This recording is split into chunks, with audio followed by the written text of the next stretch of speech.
on the front of it, of the fish. Maybe a cod, salmon, steinbítur og ísa. Hot dog? Já, karri. The first letter is bold and big. So that's the first, see the letter of the fish. And you see a picture of the fish and the name of the fish. Yeah. And there's a little bit of a description of it, just a few sentences. Yeah. And in the end of the description is how we can use it, what nutrition does it give us. Yeah. Is it a fatty fish with a lot of omega-3, maybe for the brain or something like that? Okay. And then inside the box, there's a puzzle of the bones, of the bone structure, which you can put together. And you can keep this idea developing it with more kinds of fish, but also you can use, when we were looking at the nets, so you could have also just a picture of a knot, and then inside a description of how to tie that knot. So there are fish tags that you put on the fish and you release it again in the sea. And then there are fishermen who maybe catch the fish later on, and they put it in the Hafrannsóknastofnun. And we were thinking of an activity just for all ages, where they can maybe draw what the fish is,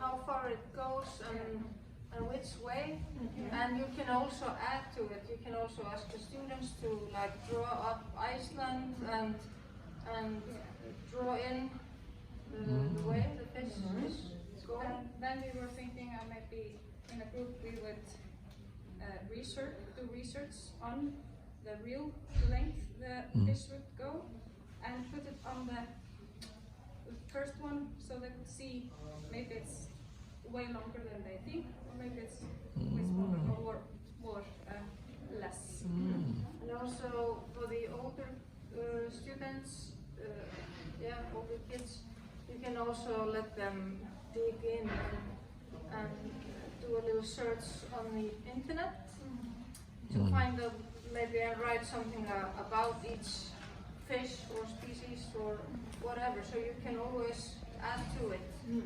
Depends on and the age, maybe 10, 12 years of age, and thinking about the Landhelgin. What is it in English? And the cost of war. The cost, Coastline. how much do we, borders or no? Fishing borders, I'm sorry. Yeah. What is it called? Landhelgin. What is it? 12 mile limit, 100 mile limit. Yeah. Okay. Yes. We were sitting on the Iceland sofa upstairs, and we saw the lines, and we were thinking about what's the difference between a land mile, a sea mile, and a kilometer. So we thought maybe we could walk a sea mile and write it in with chalk, and then walk kilometer, walk a land mile and sea, what's the difference? And then we were talking about maybe what's the difference between Celsius and Fahrenheit in the ocean. Do it on the beach as well. Yes, outside. And Drawing the. I was talking about when I was a kid, we played in a game called Landaparis.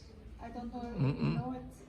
And you draw your land, and it's kind of you can maybe make a game of, you have this kind of fish, and this one can take over and fish your fish. Because who is eating it? Yeah. And something like that. Territorial waters. Thank you. Territorial waters. The territorial waters, yeah. And you can also use this maybe with younger kids and older kids, and you just Playing.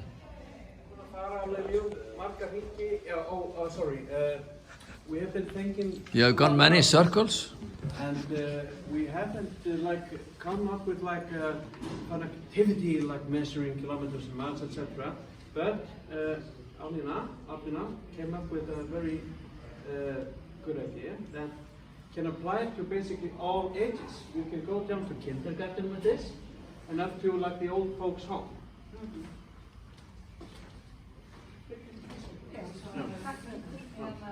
So you would like start here, maybe 2 or 3, 4 together.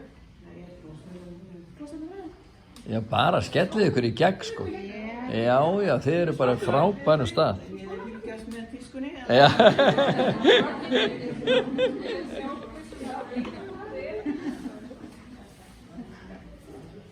Okay.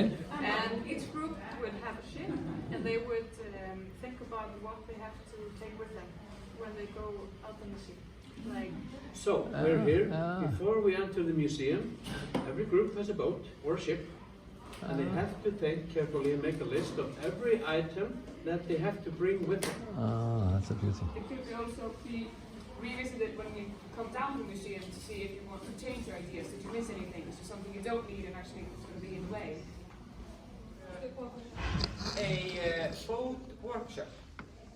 So we find all kinds of materials, wood, paper from maybe axe or and some textiles and all kinds of worthless material. And then we just make this boat workshop, and we were thinking of maybe upper or maybe 4 or 5, maybe 5 years old from kindergarten, and maybe up to what age? 8, 9 or whatever. Ég veit ekki hvernig segir maður útfæra. perform and explore. Develop. It's possible to develop this with older kids. But every kid makes his boat, and they paint it and they make it a good boat, and they name the boat, and they think what kind of boat it could be, and and then they perform the boat, and you can also develop this with making stories about the boat and perform it for the owners. So I would make my boat and I would show it to you, and I would tell you about it, and maybe some story or something. That's about I think. My idea is fairly simple. So everybody walks through the museum and they see all the tools and the stuff that the sailors have used through the years. So my idea is this is maybe geared to the younger kids, maybe 5 to 9 years of age. Because when we're done, I want to take the kids and I want to have them to either draw or write about or probably draw and explain what items they think the boat needs. So maybe the boat needs, I don't know, wings so that it can catch the wind and fly or something. So any tool or maybe clothes or something that they didn't see here, so that they have to invent it themselves and try to figure out if maybe it's a really good idea, maybe it's a terrible idea. I mean, a boat with springs sounds awesome to me. How about you guys? So it's just to give them some, let them have the imagination run wild. So that's a very simple idea for maybe a session or two to have the kids think about okay, what did we see in here? What do we think the boat needs? So, thank you very much. Thank you.